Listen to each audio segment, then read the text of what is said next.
How you doing, YouTube? This is Gunner Restarting 67, bringing you another YouTube video. Today's YouTube video is going to be on why a revolver is better for concealed carry than a semi-auto. Alright YouTube, let's go ahead and get into it. So, I'm going to start this video by reading off some technical data that's been accumulated from numerous intelligence agencies that study deadly use of force.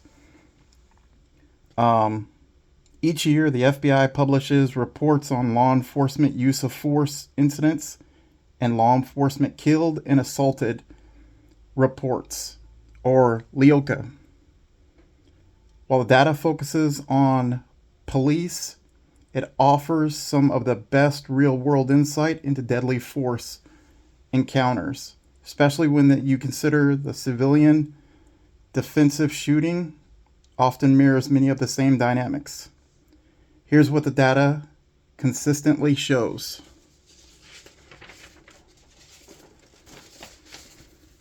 Distance is close. Most fatal encounters occur within 0 to 10 feet.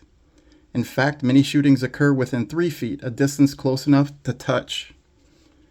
FBI LEOCA reports and multiple police debriefings show officers often get ambushed at arm's length distances, leaving little or no time to react.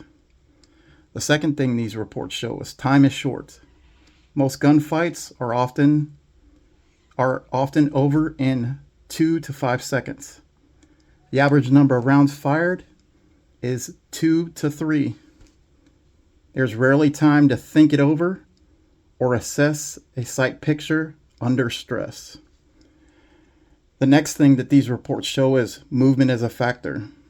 In most real-world shootings, at least one party is moving, and often both.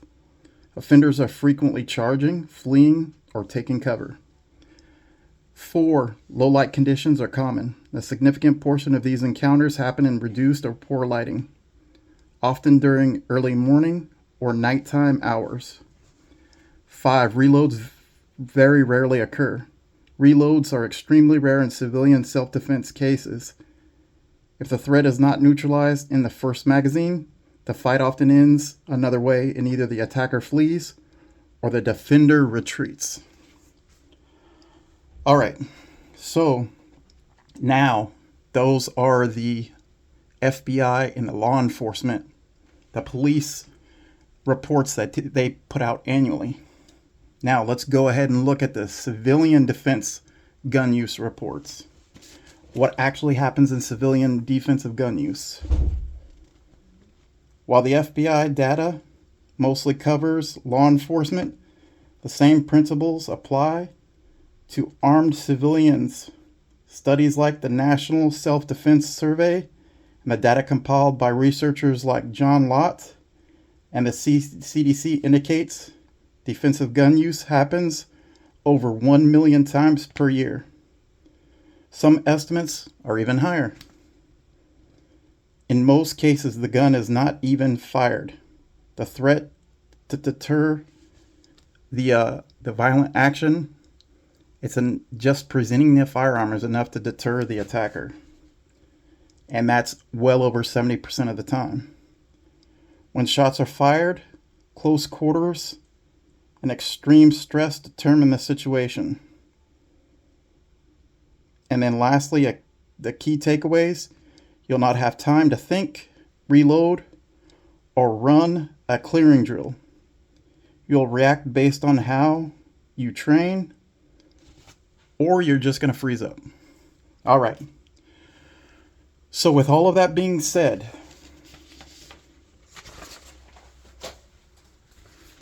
what are the common denominators of scenarios in the United States outside of your home where you're going to have to utilize your firearm? And there's two cases. 99% of the time, it's either during a robbery or an assault.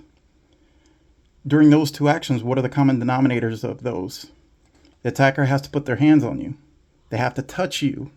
They have to get within that 0 to 3 feet range, which is stated by the FBI's LEOCA report and also the National Defense Survey and also data compiled by the CDC, which I just read you off.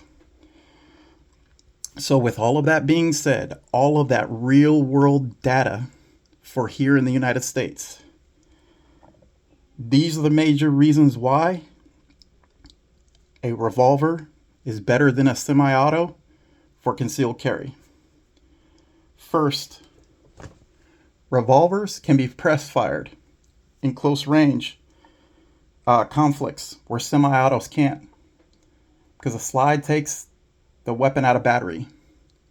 So if I take this firearm real quick, let me make sure, show everybody here, completely unloaded.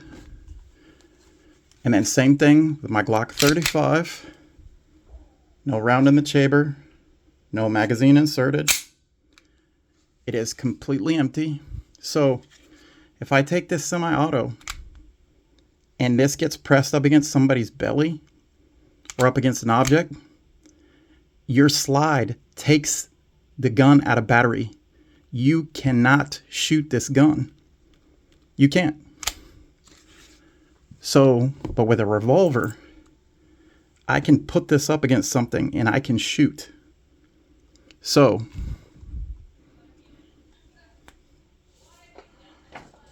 press firing is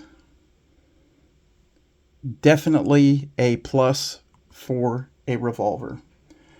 Additionally, press firing your revolver into an attacker eliminates a lot of backstop issues. Meaning, if you've got this pressed up against your attacker and you have to discharge it in self-defense, the round isn't going to normally travel through somebody. So you don't have to worry about that. The next major reason why I think revolvers is better than a semi-auto is semi-autos need to be physically cleared during a failure to fire. So with my Glock, if this has a failure to fire, failure to eject anything, I have to do tap. I've got to tap the magazine. I've got to rack the slide. I've got to slide in and try to fire. That takes precious seconds, and those seconds can be the difference between life and death. With a revolver, you don't have to do that. You pull the trigger, the round doesn't go off, you pull it again. The cylinder rotates, and you go to the next round. You keep pulling the trigger until you get a round discharged. That is something a semi-auto cannot do. If you have some type of failure to fire, this gun is taken out of the fight for that short period of time, especially if you don't do training to learn how to clear this effectively. You don't have to have that same type of training, or at least level of training, to work through a failure to fire. All right, continuing on.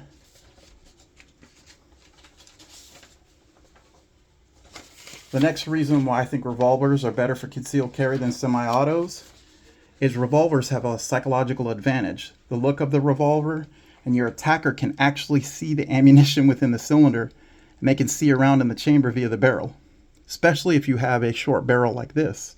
This is a 2 1/4 inch barrel. This tells the attacker that if you don't change your behavior, you're probably going to get shot.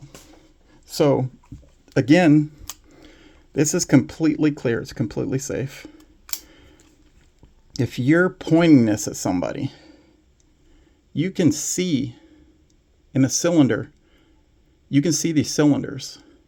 You can see the rounds in here. You can even see in this short barrel, you can see the round in the barrel.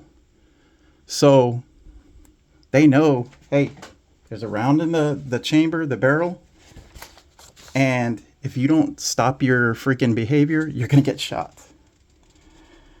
And the last and final reason why I think a revolver is better for concealed carry than a semi-auto is under the extreme tension of a real-life threatening situation, your fine motor skills are the first things to go. So the things that you have to do with a semi-auto, like working the slide, disengaging the safety, that are simple under normal circumstances suddenly become very hard to do. The fact that you can just pull out the revolver and pull the trigger can save your life. Those are seconds that you don't have to use to get this gun into the fight. And I have one more, the fifth and final reason why I feel like revolvers are better than semi-autos for concealed carry. Revolvers malfunction a lot less.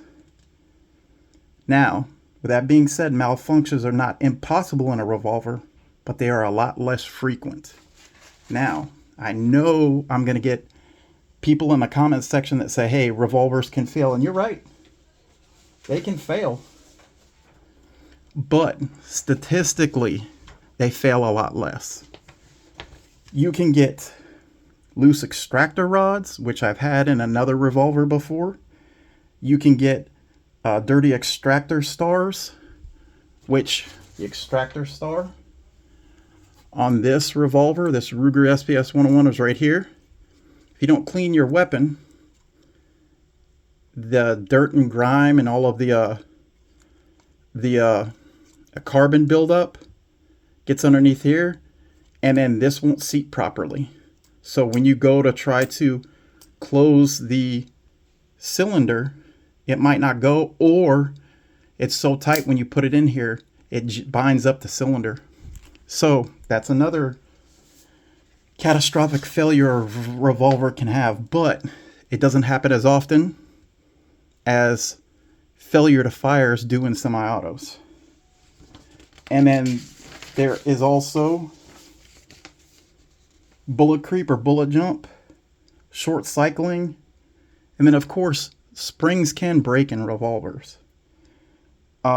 Cylinder can be out of time, and there could be manufacturing issues. But again, statistically, malfunctions happen a lot less with a revolver. They're not impossible. They're just not as probable as what happens with a semi-auto. So, with all of this being said, between the scenarios that are documented in some of these law enforcement and civilian self-defense reports, timing, taking out, the need for fine motor skills, a revolver is much better, in my personal opinion, for concealed carry than a semi-auto. Now, also too though, out of all of my sidearms, all of my pistols that I own, my revolvers, I train the most with this. I have put thousands of rounds through this revolver because this is the one that I conceal carry. This is the one that I use the most. Now, I know some people in the comments might say, oh, well, your clothes can get snagged on the hammer or any of the sharp edges. That is true, but for me, it's very unlikely because I train doing these dynamic drills, pulling from my holster, engaging a target without sighting in. These are all things that I train for. And when I train, I'm wearing the stuff that I wear every day. I live in North Florida. I'm usually in cargo shorts and a Carhartt shirt, a t-shirt. So this is perfect. I train pulling out my shirt, pulling this revolver out of my holster, and engaging the target. And I have gotten very, very proficient with it. So training is a huge thing. So there you have it, YouTube. Those are the main reasons why I believe a revolver is better for concealed carry than semi-autos. If you like this video, please hit that like button. If you like this content, please hit that subscribe button. Share this video with your friends and family.